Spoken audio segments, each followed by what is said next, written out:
18वां अध्याय सुखदेव जी द्वारा प्रत्येक खंड में होने वाली हरि पूजा का वर्णन। सुखदेव जी बोले, हे परीक्षित, हमने खंडों की कथा तुमसे वर्णन की। अब परमेश्वर के अवतारों का हाल और जिस जिस खंड में जो जो अवतार नारायण जी ने लिए थे और वहाँ के सब लोग उस अवतार पर अधिक प्रीति रखकर उनकी पूजा करते हैं, सुनो। भद्राशव खंड में वृंदाश्रवा नामक राजा था और वहां परमेश्वर ने हयग्रीव अवतार धारण किया। सो इस खंड में राजा व प्रजा उसी रूप की पूजा व उन्हीं का मंत्र पढ़कर स्तुति करते हैं। नरहरि खंड में नरसिंह अवतार नारायण जी ने लिया था। वहां नरहरि वर्ष नाम का राजा अपनी प्रजा समेत उसी रूप की पूजा करता है और उनके पुजारी प्रहलाद भक्त ने मंत्र सहित स्तुति करके नरसिंह जी से यह वरदान मांगा, हे प्रभु, आप अपने जीवों को जिस जिस योनि में चाहे जन्म देकर उन पर ऐसी कृपा रख जिससे उनको उसी तनु में तुम्हारे चरणों का ध्यान बना रहे। यह बात सुनकर नरसिंह जी बोले, हे प्रहलाद, तुम अपने लिए जो चाहो सो मांग लो, पर संसारी जीवों के लिए जो माया मोह में फंसे हैं ऐसा वरदान मत मांगो। तब प्रहलाद फिर हाथ जोड़कर बोले, हे प्रभु, संसार में जो लोग कुकर्म करते हैं उनका अधर्म अपनी दया से छुड़ा दो। अपने चरणों की भक्ति उन्हें देकर वैकुंठ में बुला लो। यह वचन सुनकर नरसिंह जी बोले, हे प्रहलाद, सब जीवों को वैकुंठ की चाहना नहीं होती। जिसे सत्संग अच्छा नहीं लगता वे संसारी माया में फंसे रहते हैं। जो परमेश्वर की भक्ति करता है उसके पास सब गुण अपने आप इस तरह चले आते हैं जैसे नीची पृथ्वी पर पानी बहकर इकट्ठा हो जाता है। यह बात सुनकर प्रहलाद ने कहा, हे प्रभु, संसार में कोई ऐसा भी मूर्ख होगा जिसे वैकुंठ जाने की इच्छा न होगी। आप अपना वैकुंठ किसी को देना नहीं चाहते, लालच करते हैं। मुझे इस बात में लज्जा मालूम होती है कि संसारी लोग ऐसा कहेंगे कि प्रहलाद के स्वामी लालची हैं। यह वचन सुनते ही नरसिंह जी हंसकर बोले, हे प्रहलाद, तुम जगत में जाकर जिसे अति दुखी पाओ उससे वैकुंठ चलने के लिए कहो, देखो वे क्या कहता है। जब उनकी आज्ञा अनुसार प्रहलाद नगर में आकर किसी दुखी जीव को ढूंढने लगा, तब उसे शूकर अति रोगी चेहले में फंसा दिखाई पड़ा। उसे महादुखी देखकर प्रहलाद ने कहा, तू यहाँ रहकर क्यों इतना दुख उठाता है? वैकुंठ चल, वहाँ तुझे बड़ा सुख मिलेगा। नरसिंह जी की आज्ञा से तुझे बुलाने आया हूँ।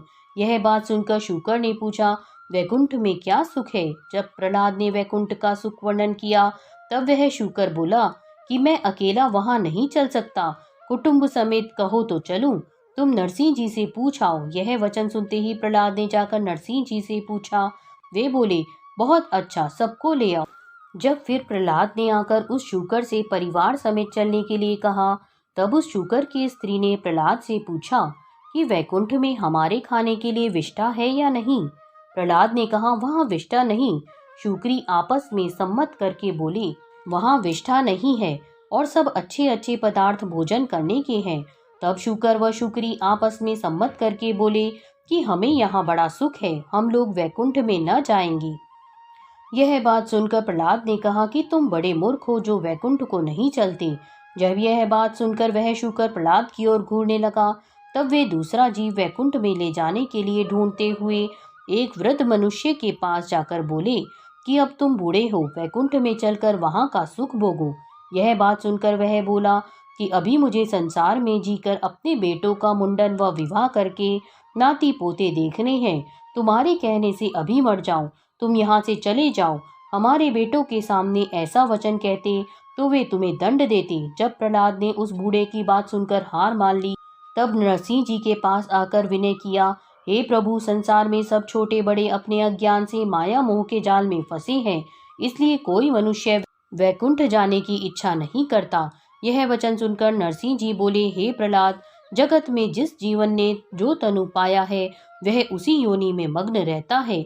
उसकी इच्छा किसी तरह पूरी नहीं होती। आँख, कान आदि सब इंद्रियां शिथिल हो जाती हैं, पर उसका मन संसार को छोड़ना नहीं चाहता।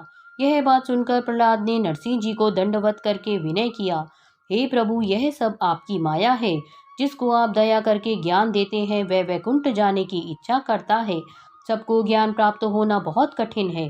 केतुमाल खंड में कामदेव भगवान ने अवतार लिया था।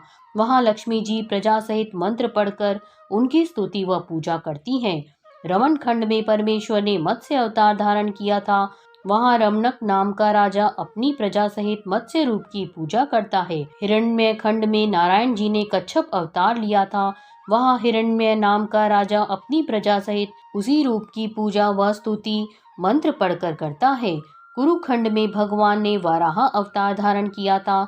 वहाँ कुरु नाम का राजा अपनी प्रजा सहित उसी रूप की पूजा मंत्र पढ़कर करता है और पृथ्वी उस रूप की स्तुति करके कहती है कि आप हिरण्याक्ष दैत्य को मारकर मुझे रसातल लोक से ले आए हैं। 19वां अध्याय सुखदेव जी का राजा परीक्षित से शेष खंडों का हाल कहना।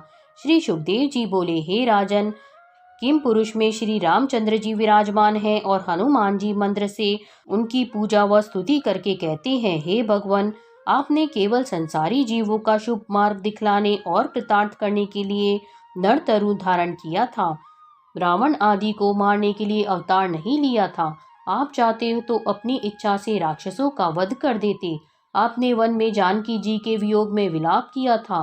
सो संसारी जीवों को यह दिखलाया कि जब मेरे जैसे पर ब्रह्म को गृहस्थी करने में दुख हुआ तो जगत में जितने जीव हैं उन सबको स्त्री व पुत्र आदि से कि दुख प्राप्त होगा।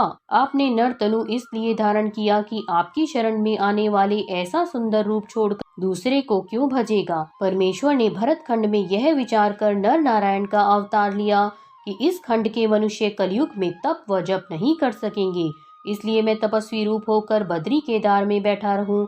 जो कोई मेरा दर्शन करेगा उसको तप का फल देकर पवित्र करके मुक्ति की पदवी दूंगा।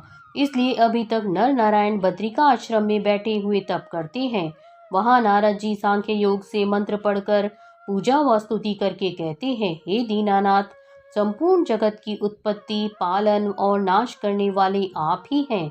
सातों द्वीपों में भरत खंड मध्य देश है और बहुत पवित्र है। इस खंड में जो जीव जैसा कर्म करता है वैसा फल दूसरे लोक में जाकर भोगता है।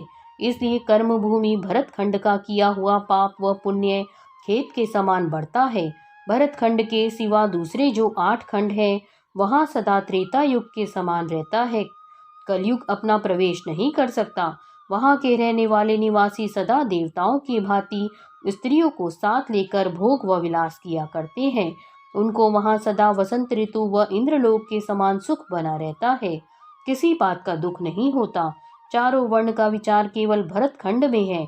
दूसरे खंड के लोग इतना सुख होने पर भी भरत खंड के लोगों के भाग्य की प्रशंसा करते हैं, क्योंकि भरत खंड के जीव नारायण जी का थोड़ा सा स्मरण व भजन करने से भव सागर पार उतर जाते हैं और दूसरे खंडों व द्वीपों में यह बात नहीं प्राप्त होती है।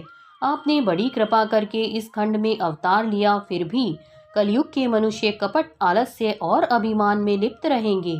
उनको संसारी माया में फंसे रहने से आपके दर्शन करने की छुट्टी नहीं मिलेगी। जिस पर अनुग्रह करेंगे वही आपके चरणों के दर्शन करेगा। हे परीक्षित, जब देवता लोग स्वर्ग से अपने अपने विमानों में बैठकर मंदराचल पर्वत पर विहार करने आते हैं, तब भरत खंड के मनुष्य को देखकर अपने को तुच्छ समझकर कहते हैं कि हम लोगों को यह सामर्थ्य नहीं है कि इससे उत्तम पदवी को चाहे पहुंच जाए। अतः हे राजन, जिसने भरत खंड में मनुष्य तनु पाकर भी अपना जन्म संसारी माया मोह में खोया और हरि भजन से विमुख रहा, उसका संसार में जन्म लेना व्यर्थ ही समझना चाहिए। इसलिए उचित है जो जीव भरत खंड में मनुष्य का तनु पाए वह हरि भजन करके भव सागर पार उतर जाए। जो अपने अज्ञान से ऐसा नहीं करता वह पीछे बहुत दुख पाता है। इस भरत खंड में चित्रकूट और गोवर्धन आदि बहुत से पर्वत तथा कौशिकी और सरस्वती आदि अनेक नदियां ऐसी हैं कि जिनका नाम लेने, दर्शन करने और नहाने से मनुष्य का सब पाप छूटकर उसकी काया शुद्ध हो जाती है। और इस कारण देवता लोग कहते हैं कि भरत खंड के जीवों ने पिछले जन्म के पुण्य से यहाँ जन्म पाया। जिस खंड में जन्म लेने और परमेश्वर का भजन करने से मनुष्य तुरंत मुक्त हो जाता है,